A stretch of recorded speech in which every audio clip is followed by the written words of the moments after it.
सुप्रभात विद्यार्थी मित्रों, આપણે નાટ્યાંશ 4 જનાર્દનસ્ય પશ્ચિમઃ સંદેશઃમાં આગળનું જે ભાષાંતર જોયું. હવે આપણે જ્યાંથી શરૂઆત થાય છે, જ્યાંથી બાકી છે ત્યાંથી આપણે ભાષાંતર જોશું. પણ એ પહેલા આપણે જે શીખી ગયા છીએ એનું પહેલા આપણે ભાષાંતર જોઈ લઈએ અને પછી અહીંથી આપણે શબ્દશઃ ભાષાંતર કરીશું.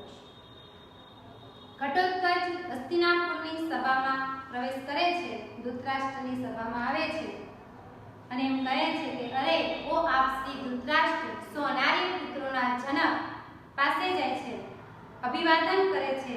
પણ પહેલા એને પોતાના અભિવાદન નતા કરવા, એટલે એ ઘટોત્કચ એવું અડધું બોલે છે અને પછી એ કહે છે કે યુધિષ્ઠિર વગેરે મારા ગુરુજનો આપને અભિવાદન કરે છે, પછી હું ઘટોત્કચ અભિવાદન કરું છું. ધૃતરાષ્ટ્ર કહે છે આવા પુત્ર, એટલે ઘટોત્કચ એમ કહે છે કે તમે ખરેખર કલ્યાણકારી છો, કારણ કે કલ્યાણરૂપ વસ્તુઓના જન્મદાતા આ પિતામહને શ્રી કૃષ્ણનો સંદેશો મળવાનો છે. શ્રી કૃષ્ણ એ કલ્યાણરૂપ વસ્તુઓના જન્મદાતા આ પિતામહને કહ્યું. એવું સાંભળે એટલે ધૃતરાષ્ટ્ર આસન પરથી ઊભા થઈ જાય છે. આસનાત ઉત્થાય, આસન પરથી ઊભા થઈને ભગવાન ચક્રપાણીની સી આજ્ઞા છે. ઘટોત્કચ કહે છે કે આસન પર બેસીને જ તમારે શ્રી કૃષ્ણનો સંદેશો સાંભળવો જોઈએ. ધૃતરાષ્ટ્ર કહે જેવી ભગવાન ચક્રપાણીની આજ્ઞા, બેસે છે. ઘટોત્કચ પિતામહ સાંભળો. હવે પેલા એ અર્જુનનો વિલાપ વ્યક્ત કરે છે.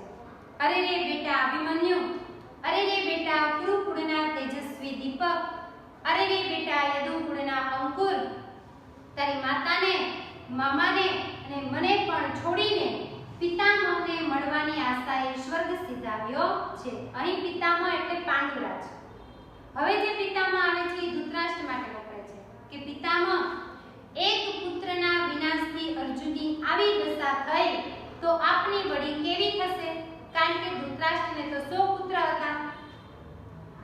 એટલા માટે તમારી સંપૂર્ણ સેનાને પાછી વાળી લો, જેથી પુત્રના શોકથી ઉઠેલા અગ્નિમાં ભવિષ્યની માફક તમારા પ્રાણ બળી ન જાય. એટલે તમે તમારી સેનાને વાળો. હવે જ્યારે આવું બોલે છે એટલે શકુની ઘટોત્કચને એમ કહે છે કે કઈ તરા વાક્ય માત્રથી આ પૃથ્વી શું જીતાય છે અને આ તરા એક એક શબ્દની અંદર અમારા બધા ક્ષત્રિયોનો નાશ થઈ જાય. એટલે ઘટોત્કચ કહે છે કે આ શકુની બોલે છે, હે શકુની, તું જુગારના પાસા છોડી બાણોથી યોગ્ય યુદ્ધ કરવા તૈયાર થઈ જા. એટલે દુર્યોધનને હવે ગુસ્સો આવે છે ને એમ કહે છે ઘટોત્કચને કે તું તારા સ્વભાવ ઉપર જ ગયો ને, અમે પણ ખરેખર રૌદ્ર રાક્ષસના ઉગ્ર સ્વભાવવાળા છીએ. એટલે ઘટોત્કચ કહે કે આવું ન બોલો, પાપમ શાંતમ પાપમ શાંતમ પાપમ, આમ ન કહો, આમ ન કહો. તમે તો રાક્ષસ કરતા પણ વધારે ક્રૂર છો. રાક્ષસ જેવા નહીં પણ રાક્ષસ કરતા પણ વધારે ક્રૂર કહ્યા છે. કેમ કે રાક્ષસો લાક્ષાગૃહમાં સૂતેલા પોતાના ભાઈઓને બાળતા નથી.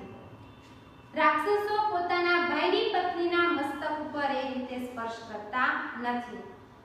હવે જ્યારે આવું બોલે છે એટલે દુર્યોધન વધારે ગુસ્સે થાય છે ને એમ કહે છે કે તું અહીં દૂત થઈને આવ્યો છે, યુદ્ધ કરવા નથી આવ્યો. સંદેશો લઈને જાઓ, અમે કે દૂતને નથી મારતા. એટલે ઘટોત્કચ કહે છે રોષ સાથે કે શું દૂત એમ કહીને તમે મારું અપમાન કરો છો? ચાલો એટલે હું દૂત નથી. બધા ભેગા મળી અને પ્રહાર કરો. બધા ઉઠે છે. સર્વે ઉત્તિષ્ઠન્તિ. ત્યાં સુધી આપણે ભાષાંતર જોયું. હવે આગળ આવે છે બધા ઉઠે છે એટલે ધૃતરાષ્ટ્ર એમ કહે છે પૌત્ર ઘટોત્કચ, પૌત્ર ઘટોત્કચ, મર્ષિ તું ભગવાન, મને માફ કર. તો ધૃતરાષ્ટ્ર ઘટોત્કચ પાસે માફી માંગે છે કે મને માફ કર, કારણ કે ધૃતરાષ્ટ્રનું કોઈ કૌરવો સાંભળતા નથી. એટલે એ પોતે માફી માંગે છે અને એમ કહે છે મદવચ નાવ ગંતા, મદવચ નાવ ગંતા, મારા વચનોને, મદ એટલે મારા, વચન એટલે વચનોને, અવગંતા એટલે સમજ, જાણ, મારા વચનોને સમજનારો થા. ભવ એટલે થા. મદવચ નાવ ગંતા, મારા વચનોને સમજનારો થા. મારા એ પોતાના માટે સંબંધ દર્શાવે છે. ષષ્ઠી તત્પુરુષ સમાસ થશે. મારા, મારું, અમારો ચોક છે સંબંધ દર્શાવે છે. એટલે નોની નુનાની જગ્યાએ રોરી રૂરા પ્રત્યય પણ આવે એટલે ત્યાં ષષ્ઠી તત્પુરુષ સમાસ બનશે. મદ વચના ઉલટા મારા વચનોને સમજનારો થા. ધૃતરાષ્ટ્ર ઘટોત્કચને કહે છે પૌત્ર ઘટોત્કચ મને માફ કર, કારણ કે ઘટોત્કચ જે સંદેશો લઈને આવે છે એને કોઈ સાંભળતું નથી અને બધા એની ઉપર પ્રહાર કરવા માટે ઊભા થઈ જાય છે. એટલે ધૃતરાષ્ટ્ર એની પાસે માફી માંગે છે કે મને માફ કર, મારા વચનોને સમજનારો થા. ત્યારે ઘટોત્કચ કહે છે ભવતુ ભવતુ ભલે ભલે પિતામહસ્ય વચનાત, પિતામહના કહેવાથી. એટલે ધૃતરાષ્ટ્ર જે માફી માંગે છે કે તને ભલે બધા દૂત ન માનતા હોય, તારી ઉપર પ્રહાર કરતા હોય, પણ હું તને કે દૂત જ માનું છું કે તું સંદેશો લઈને જ આવ્યો છે એમ. એ ઉપરના વાક્ય આધારિત એમ કહ્યું છે કે પિતામહના કહેવાથી, વચનાત એટલે કહેવાથી, પિતામહના કહેવાથી અહમ દૂતઃ અસ્મિ, સંધિ છૂટી પડે અહમ દૂતઃ અસ્મિ, દૂતઃ પ્લસ અહમ પ્લસ અસ્મિ, હું દૂત છું. અહમ એટલે હું, દૂતઃ એટલે દૂત અને અસ્મિ એટલે છું, હું દૂત છું. ભોગો રાજન, અરે ઓ રાજાઓ, જે સભાની અંદર બધા રાજાઓ બેઠા હતા એને કહે છે કે અરે ઓ રાજાઓ, જનાર્દનસ્ય પશ્ચિમ સંદેશ, શ્રી કૃષ્ણનો અંતિમ સંદેશો, જે આપણે પાઠનું નામ છે શ્રી કૃષ્ણનો અંતિમ સંદેશો, શ્રૂયતામ એટલે સાંભળો, શ્રી કૃષ્ણનો અંતિમ સંદેશો સાંભળો. હવે આ જે શ્લોક છે એમાં શ્રી કૃષ્ણનો અંતિમ સંદેશો છે. ટૂંકનામની અંદર પણ શ્રી કૃષ્ણનો અંતિમ સંદેશો પૂછાઈ શકે ત્યારે પહેલા પ્રસ્તાવના પછી આ સંસ્કૃતમાં જો શ્લોક આવડતો હોય તો લખવાનો, ન આવડતો હોય તો પહેલો અને છેલ્લો શબ્દ લખી નાખવાનો ને પછી આનું ભાષાંતર જ લખી નાખવાનું થાય. શ્રી કૃષ્ણનો અંતિમ સંદેશો ટૂંકનામની અંદર આ શ્લોકનું ભાષાંતર એટલે ભાષાંતર આધારિત નહીં લખવાનું, ટૂંકનોંધ આધારિત લખવાનું, પણ આમાં જે કહેવા માંગે છે એ જ એની અંદર આવશે. એ સિવાય વધારાનું કંઈ લખવાનું નથી. ઘટોત્કચ ભલે ભલે ભવતુ ભવતુ તું પ્રત્યય આજ્ઞા અન્ય પુરુષ એકવચન, આની આવામ નથી તમ ત તું તામ અંતુ, તું પ્રત્યય આજ્ઞા અન્ય પુરુષ એકવચનનો પ્રત્યય છે. ભલે ભલે પિતામહના કહેવાથી હું દૂત છું, અરે ઓ રાજાઓ, શ્રી કૃષ્ણનો અંતિમ સંદેશો સાંભળો. ધર્મમ સમાચાર, અહીંયા શ્રી કૃષ્ણનો સંદેશો ચાલુ થાય છે. ધર્મમ સમાચાર, ધર્મનું આચરણ કરો, સમાચાર આચરણ કરો, કુરુ એટલે કરો, ધર્મનું આચરણ કરો. સ્વજનસ્ય ઉપેક્ષા, સ્વજન એટલે પોતાના ભાઈઓ, પોતાના ભાઈઓની રક્ષા કરો, પોતાના ભાઈઓની રક્ષા કરો. ધર્મનું આચરણ કરો, પોતાના ભાઈઓની રક્ષા કરો. યત જે, અહીંયા સંધિ છૂટી પડે, યત યત એટલે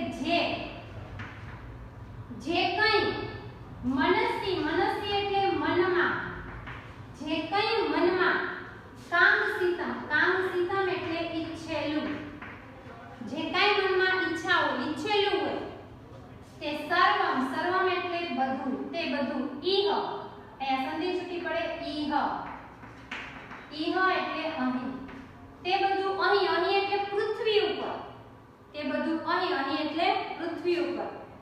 જે કંઈ મનમાં ઈચ્છેલું હોય તે બધું અહીં, અહીં એટલે પૃથ્વી ઉપર. અનુત્તિષ્ઠ, અનુત્તિષ્ઠ એટલે કરી લો, પૂરું કરી લો. તમારી જે કંઈ ઈચ્છા હોય એ ક્યાં પૂરી થાય? પૃથ્વી ઉપર પૂરી થાય છે. અને પૃથ્વી ઉપર ક્યારે રહી શકો? જો કૌરવો અને પાંડવો વચ્ચે યુદ્ધ શરૂ જ રહેશે તો અર્જુન બધા કૌરવોનો વિનાશ કરી નાખશે. સવારે સૂર્ય ઉગતાની સાથે એ બધા કૌરવોનો વિનાશ કરી નાખશે. એટલે જો તમે તમારી સેનાને પાછી વાળી લો તો યુદ્ધ શાંત પડી જશે, તમે બધા જીવિત રહેશો અને તમારી જે બધી ઈચ્છાઓ છે તમે પૃથ્વી ઉપર પૂરી કરી શકશો. એટલે કહે છે કે જે કંઈ ઈચ્છેલું હોય તે બધું અહીં પૃથ્વી પર કરી લો. ધર્મનું આચરણ કરો, પોતાના ભાઈઓની રક્ષા કરો. યત જે કંઈ મનસ્ય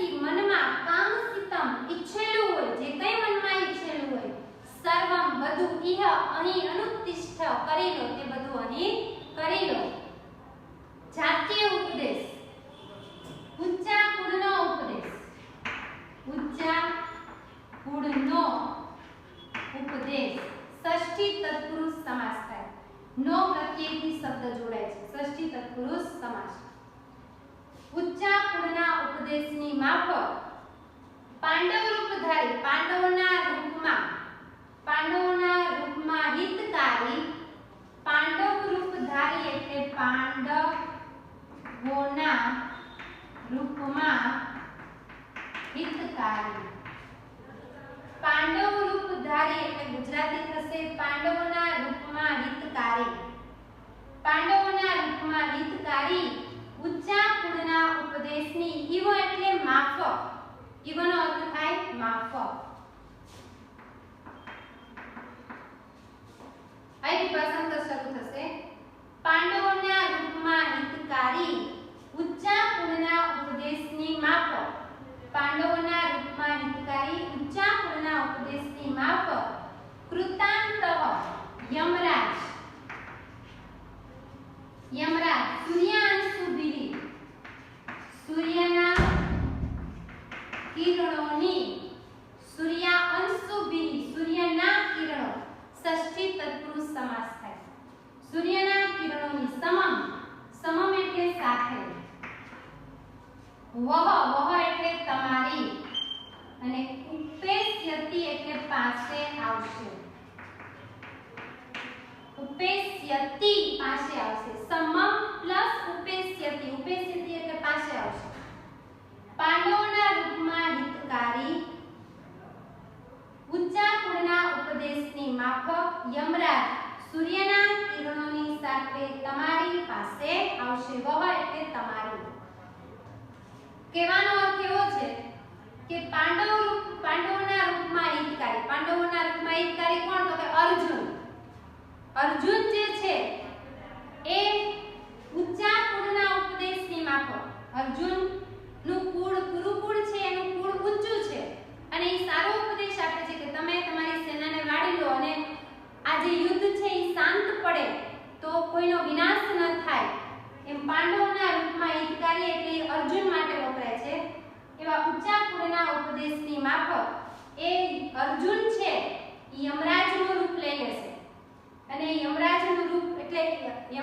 રૂપ લઈ લેશે એટલે યમરાજ નહીં બની જાય પણ એટલું બધું એની અંદર ક્રોધ હશે કે સવારે સૂર્ય ઉગતાની સાથે સૂર્યના કિરણોની સાથે એ તમારા બધાનો વિનાશ કરી નાખશે તમારી પાસે આવશે એટલે તમારા બધાનો વિનાશ કરી નાખશે એટલે એને યમરાજ એવું કહ્યું છે અર્જુન યમરાજ બની જશે એટલે કે ઈ બધાનો વિનાશ કરી નાખશે યમરાજના રૂપમાં આવી જશે હકીકતમાં યમરાજનું રૂપ નહીં લઈ લે પણ સર્વનો વિનાશ કરી નાખશે એટલે ત્યાં એને યમરાજ એવું સંબોધન કર્યું છે પાંડવ રૂપધારી એટલે કોણ તો કે અર્જુન પાંડવોના રૂપમાં હિતકારી ઊંચા કુળના ઉપદેશની માફક યમરાજ એટલે કોણ તો કે અર્જુન યમરાજ બનીને આવશે યમરાજ સૂર્યના કિરણોની સાથે તમારી પાસે આવશે શ્રી કૃષ્ણ એવું કહેવા માંગે છે કે જો તમે તમારી સેના પાછી નહીં વાળો તો અર્જુન છે યમરાજનું રૂપ લઈ અને સવારે સૂર્ય ઉગતાની સાથે સર્વ તમારી કૌરવ સેનાનો વિનાશ કરી નાખશે એટલા માટે તમે તમારી સેનાને પાછી વાળી લો જેથી તમારા મનની અંદર જે કંઈ ઈચ્છા હોય તમે પૃથ્વી ઉપર પણ પૂરી કરી શકો અને એ જ ધર્મનું આચરણ છે કે બધા સાથે હળીમળીને રહો કલેશ ન થાય ભાઈઓ વચ્ચે ઝઘડો ન થાય એ જ ધર્મનું આચરણ છે અને તમારા ભાઈઓની રક્ષા એકબીજા કરી શકો એટલે એ સંદેશો શ્રી કૃષ્ણ મોકલાવે છે કે ધર્મમ સમાચર ધર્મનું આચરણ કરો પોતાના ભાઈઓની રક્ષા કરો જે કંઈ મનમાં ઈચ્છેલું હોય એ બધું અહીં પૃથ્વી પર પૂરું કરો અનુતિષ્ઠા એટલે પૂરું કરી લો પાંડવ રૂપધારી પાંડવોના રૂપમાં હિતકારી ઊંચા કુળના ઉપદેશની માફક યમરાજ સૂર્યના કિરણોની સાથે વહ એટલે તમારી અને ઉપેસ્યતિ એટલે પાસે આવશે અહીંયા ઉપપદ વિભક્તિ પ્રયોગવાળી ખાલી જગ્યા પૂછાઈ શકે જે આપણે ગદ્ય પાઠ 2 યદ ભવિષ્ય વિનશ્યતિમાં પણ આવી ગઈ ત્રીજા પાઠમાં પણ આવી ગઈ યદ ભવિષ્ય વિનશ્યતિમાં હતું સહ અવ્યયવાળી ખાલી જગ્યા કે અનાગત વિધાતા પરિજનેન સહ પરિવાર સાથે નિષ્ક્રાંતઃ નીકળ્યો ત્રીજા પાઠની અંદર હતું મિત્રેન મિત્રેની સમમ અને અહીંયા પણ સમમ આપણે શીખી ગયા કે સહ, સાર્ધમ, સાકમ, સમમ આ અવ્યયની સાથે હંમેશા તૃતીયા વિભક્તિ આવે. તો અહીંયા સમમની આગળનો જે શબ્દ છે એ ભીહી તૃતીયા વિભક્તિ બહુવચનમાં લખાયેલો છે. અંશુ ભીહી, અંશુ એટલે કિરણો, અંશુ ભીહી તૃતીયા વિભક્તિ બહુવચન છે. બાજુમાં સમમ અવ્યય છે. ખાલી જગ્યામાં આ વાક્ય પૂછાઈ શકે. ધર્મનું આચરણ કરો, પોતાના ભાઈઓની રક્ષા કરો, જે કંઈ મનમાં ઈચ્છેલું હોય તે બધું અહીં પૃથ્વી પર કરી લો, પૂરું કરી લો. પાંડવોના રૂપમાં હિતકારી ઊંચા કુળના ઉપદેશની માફક યમરાજ કૃતાંતઃ એટલે યમરાજ સૂર્યના કિરણોની સાથે તમારી પાસે આવશે. તો વિદ્યાર્થી મિત્રો, અહીં આપણે પાઠ 4 નાટ્યાંશ પૂરું થાય છે ને આ છે શ્રી કૃષ્ણનો અંતિમ સંદેશો. ટૂંકણોની અંદર તમારે પૂછાઈ શકે શ્રી કૃષ્ણનો અંતિમ સંદેશો, તો આ જ લખવાનું છે. અને આ પાઠની અંદરથી કોઈ પણ ટૂંકણો પૂછાય તો પ્રસ્તાવના એક જ રાખવાની, કારણ કે કર્તા કૃતિ તો એક જ હોય. જો શ્રી કૃષ્ણનો અંતિમ સંદેશો પૂછાય તો પ્રસ્તાવનામાં આ રીતે લખવાનું કે જનાર્દનસ્ય પશ્ચિમઃ સંદેશઃ નાટ્યાંશ ભાસ રચિત 13 નાટકોમાંથી મહાભારત પર આધારિત 6 નાટકોમાં જે દૂત ઘટોત્કચમ નાટક છે એ નાટકમાંથી આ જનાર્દનસ્ય પશ્ચિમઃ સંદેશઃ પ્રસંગ લીધેલો છે. અહીં શ્રી કૃષ્ણ ઘટોત્કચને પોતાનો સંદેશો લઈને દૂત બનાવીને ધૃતરાષ્ટ્રની સભામાં હસ્તિનાપુરમાં મોકલે છે. શ્રી કૃષ્ણનો સંદેશો લઈને ઘટોત્કચ હસ્તિનાપુરની સભામાં આવે છે એટલે નાટકનું નામ રાખેલું છે દૂત ઘટોત્કચમ, કારણ કે ઘટોત્કચ દૂત બનીને આવે છે અને એની અંદર એ શ્રી કૃષ્ણનો સંદેશો લઈને આવે છે. અર્જુન છે એ પોતાના પુત્રના મૃત્યુ પછી જે વિલાપ વ્યક્ત કરે છે એ વિલાપ વ્યક્ત કરતા શબ્દો પણ ઘટોત્કચ અહીં વર્ણવે છે. તો આ નાટ્યાંશની અંદર શ્રી કૃષ્ણ પોતાનો અંતિમ સંદેશો સંભળાવે છે. એમ કરી અને પછી જે આ સંદેશો છે એ સંસ્કૃતમાં આવડે તો લખવાનો, બાકી સીધું ગુજરાતીમાં એનું ભાષાંતર આવી જશે. તો પ્રસ્તાવના પહેલા આવશે, પ્રસ્તાવના પછી જે કોઈ પાત્ર લેખન પૂછાય એનું વર્ણન આવશે. ટૂંકનામમાં પ્રસ્તાવના જરૂરી છે. પાઠનું નામ, કર્તા, કૃતિ એ બધું પ્રસ્તાવનાની અંદર આવી જવું જોઈએ. આમાંથી બીજી ટૂંકનામ પૂછાઈ શકે ઘટોત્કચનું પાત્ર લેખન. ત્યાર પછી અભિમન્યુનું પાત્ર લેખન. અભિમન્યુનું 3 રીતે પૂછાઈ શકે: કુરુકુલ પ્રદીપ, યદુકુલ પ્રવાલ અને અભિમન્યુ. શકુનીનું પાત્ર લેખન ક્યારેય પૂછાણું નથી પણ કદાચ પૂછાઈ શકે, તો તૈયારી કરેલી હોય તો લખતા આવડે. જતુગૃહ એટલે લાખનું ઘર, એ પણ ટૂંકનામ પૂછાઈ ગયેલી છે. ધૃતરાષ્ટ્ર, ધૃતરાષ્ટ્ર એટલે જેણે રાષ્ટ્રને ધારણ કર્યું છે તે. હસ્તિનાપુરના રાજા, જન્મથી જ અંધ હતા. પત્નીનું નામ છે ગાંધારી, જે પતિ અંધ હોવાની ખબર પડતા જ પોતે આંખે પાટા બાંધી અને રહે છે. કૌરવોના પિતા અને એને એક પુત્રી પણ છે જેનું નામ છે દુસ્સલા, અને દાસી દ્વારા એને જે પુત્ર થયેલો જેનું નામ છે યુયુત્સુ. એ યુયુત્સુ પાંડવોના પક્ષમાં રહી અને યુદ્ધ કરતો હતો. ધૃતરાષ્ટ્રને આગલા જન્મનો શ્રાપ હોવાથી એ જન્મથી જ અંધ બનેલા હતા. એ વર્ણન પણ જો ધૃતરાષ્ટ્રની ટૂંકનું પાત્ર લેખન પૂછાય તો એની અંદર લખી શકો. તો ધૃતરાષ્ટ્રનું પાત્ર લેખન પણ પૂછાઈ શકે. શકુની અને ધૃતરાષ્ટ્રનું પાત્ર લેખન ક્યારેય પૂછાયેલું નથી, પણ જો કદાચ પૂછાય તો તૈયારી કરેલી હોય તો લખતા આવડે. તો આ છે બધી ટૂંકનો. એક વખત આનું ભાષાંતર કરી અને આપણે સ્વાધ્યાય જોઈ લઈએ. ધૃતરાષ્ટ્ર: પૌત્ર ઘટોત્કચ, મને માફ કર, મારા વચનને સમજનારો થા. ઘટોત્કચ: ભલે ભલે, પિતામહના કહેવાથી હું દૂત છું. અરે ઓ રાજાઓ, શ્રી કૃષ્ણનો અંતિમ સંદેશો સાંભળો.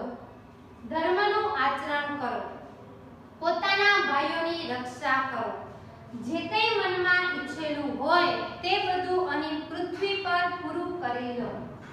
પાંડવોના રૂપમાં હિતકારી ઊંચા કુળના ઉપદેશની માફક યમરાજ કૃતાંતઃ એટલે યમરાજ સૂર્યના કિરણોની સાથે તમારી પાસે આવશે. વહ એટલે તમારી, ઉપેસ્યતિ એટલે પાસે આવશે. ઉપેસ્યતિ પ્રત્યય વર્તમાન કાળ અન્ય પુરુષ એકવચન. તો અહીં પાઠ 4 પૂરો થાય છે. સ્વાધ્યાયમાં જોઈએ તો આની અંદર સંસ્કૃતના પ્રશ્ન જવાબ, ટૂંક નોંધ અને ગુજરાતી પ્રશ્ન જવાબ પણ પૂછાઈ શકે અને નાટ્યાંશ જે છે એની અંદર ગુજરાતી વાક્યનું સંસ્કૃત કરો એ પણ પૂછાય છે. તો આ પાઠની અંદર ગુજરાતી વાક્યનું સંસ્કૃત કરો એ પણ સ્વાધ્યાયની અંદર આપેલું છે, પણ એ આપણે અને પછીના પીરિયડની અંદર શીખીશું શબ્દશઃ. પ્રશ્ન જોઈએ તો ઘટોત્કચઃ કસ્ય સંદેશમ નયતિ. ઘટોત્કચ ઘટોત્કચ કસ્ય કોનો, સંદેશમ સંદેશો, નયતિ એટલે લાવે છે. કોનો સંદેશો લાવે છે? જનાર્દનસ્ય શ્રી કૃષ્ણનો. તો કસ્યની જગ્યાએ આવશે જનાર્દનસ્ય. અભિમન્યુ કમ દ્રષ્ટુમ સ્વર્ગમ અભિગત. અભિમન્યુ કમ કોને, દ્રષ્ટુમ એટલે જોવાની મળવાની આશાએ, સ્વર્ગમ અભિગત એટલે સ્વર્ગ સિધાવ્યો છે. કોને? તો કે પિતામહમ. કમની જગ્યાએ આવશે પિતામહમ. કુત્ર સુક્તાન ક્યાં સુતેલા ભાત્રોના ભાઈઓને નિશાચરા રાક્ષસો ન દહંતી બાળતા નથી. કુત્ર એની જગ્યાએ આવશે જતુગૃહે. જતુગૃહે એટલે લાખનું ઘર. ઘટોત્કચઃ કસ્ય વચનાત દૂત. કેના વચનથી દૂત બને છે? તો કે પિતામહસ્ય. આપણે અહીં જ આવ્યું છે કે પિતામહના કહેવાથી હું દૂત છું, એટલે જવાબમાં આવશે પિતામહસ્ય કે પિતામહના કહેવાથી હું દૂત છું. કૃદંત આવે છે શ્રોતવ્ય. તવ્ય અને અન્ય પ્રત્યય વિદ્યેય કૃદંતના છે. પરિત્યજ્ય તો ત્વાત્યય સંબંધ ભૂત કૃદંત.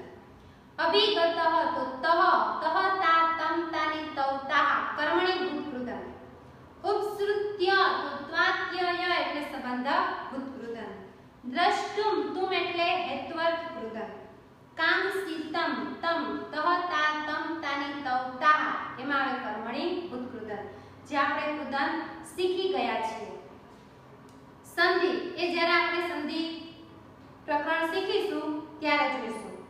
સમાસ આપણે પાઠના બધા જોઈ ગયા છે. આમાં જે આપેલા છે એ સિવાયના પણ પાઠ આધારિત સમાસ આપણે જોઈ લઈએ તો જે બધા નામ આપેલા છે ઘટોત્કચ, ધૃતરાષ્ટ્ર, યુધિષ્ઠિર, ચક્રાયુધ, ચક્રપાણી એ બધા જનાર્દન એ બહુવ્રીહી સમાસ બનશે. જેનું માથું ઘડા જેવું છે તે ઘટોત્કચ, જે યુદ્ધમાં સ્થિર છે તે યુધિષ્ઠિર, જેને રાષ્ટ્રને ધારણ કર્યું છે તે ધૃતરાષ્ટ્ર, જે દુષ્ટ માણસોનો નાશ કરે છે તે જનાર્દન, જેના શસ્ત્ર ચક્ર છે તે શ્રી કૃષ્ણ, જેના હાથમાં ચક્ર છે તે પાણી એટલે હાથ, જેના હાથમાં ચક્ર છે તે પણ શ્રી કૃષ્ણ. તો એ બધા સમાસ બહુવ્રીહી સમાસ થશે. એ સિવાય અનાર્ય નય તત્પુરુષ સમાસ છે. પાઠની અંદર શરૂઆતમાં થી પહેલેથી જે શબ્દ સમાસના આવે છે એ બોલું છું. ઇતિ અર્ધ ઉક્ત એમ અડધું બોલીને અડધાનું ઉચ્ચારણ ષષ્ઠી તત્પુરુષ સમાસ થાય. ત્યાર પછી આસન સ્થેન. આસન સ્થેન એટલે આસન પર બેસીને, બેસવું ક્રિયા છે, આસન નામ છે. નામ અને ક્રિયાથી બનતો શબ્દ એટલે ઉપપદ તત્પુરુષ સમાસ થાય. કુરુકુલ પ્રદીપ, ગુરુકુળનો તેજસ્વી દીપક ષષ્ઠી તત્પુરુષ સમાસ. યદુકુળનો અંકુર ષષ્ઠી તત્પુરુષ સમાસ. ત્યાર પછી એક પુત્ર, એક એ વિશેષણ છે, સંખ્યા વિશેષણ કર્મધારય સમાસ. અને એક પુત્ર વિનાશાત તો એક પુત્રના વિનાશથી ષષ્ઠી તત્પુરુષ સમાસ. પુત્ર શોક સમુસ્થિત, પુત્રનો શોક તો ષષ્ઠી તત્પુરુષ. એ પુત્રના શોકથી ઉઠેલા, થી એટલે તૃતીયા તત્પુરુષ સમાસ થાય. સર્વક્ષત્ર, સર્વક્ષત્ર એટલે બધા ક્ષત્રિય કર્મધારય સમાસ. અને બધા ક્ષત્રિયોનો વર તો ષષ્ઠી તત્પુરુષ સમાસ. ત્યાર પછી યુદ્ધાર્થમ, અર્થ અને હિત જેવા શબ્દ છેલ્લે હોય તો ચતુર્થી તત્પુરુષ સમાસ બને. મદવચનો, મારા વચનો, ષષ્ઠી તત્પુરુષ સમાસ. ત્યાર પછી જાતીય ઉપદેશ, ષષ્ઠી તત્પુરુષ સમાસ. ઊંચા કુળનો ઉપદેશ, સૂર્યાંશુ ભી, સૂર્યના કિરણો, ષષ્ઠી તત્પુરુષ સમાસ. તો સમાસના શબ્દો પણ તમને સ્વાધ્યાયની અંદર આપેલા છે અને પાઠ આધારિત પણ થઈ શકે. તો વિદ્યાર્થી મિત્રો, ગુજરાતી વાક્યનું જે સંસ્કૃત કરો એ આપણે આના પછીની પીરિયડની અંદર શીખીશું. જે પ્રશ્ન વાક્ય બનાવો એ આપેલું છે એ આપણે પેપરની અંદર એ પૂછાતું નથી. કોર્સની અંદર પ્રશ્ન વાક્ય બનાવો એ પૂછાતું નથી. એ જ્યારે પેપર સ્ટાઇલ સમજીશું ત્યારે આપણે ખબર પડશે. ત્યાર પછી પ્રશ્ન 7 અને 8 એની અંદર વિભક્તિના કોષ્ટક આધારિત જવાબ લખવાના છે અને આપણે કાળના પ્રત્યયો શીખી ગયા છીએ. તો પ્રશ્ન 8 ની અંદર કાળના પ્રત્યયો આધારિત જવાબ લખવાના થશે. તો એ તમારે તમારી રીતે તૈયાર કરવાના છે. ગુજરાતી પ્રશ્ન જવાબ. ઘટોત્કચ શકુનીને શું સલાહ આપે છે?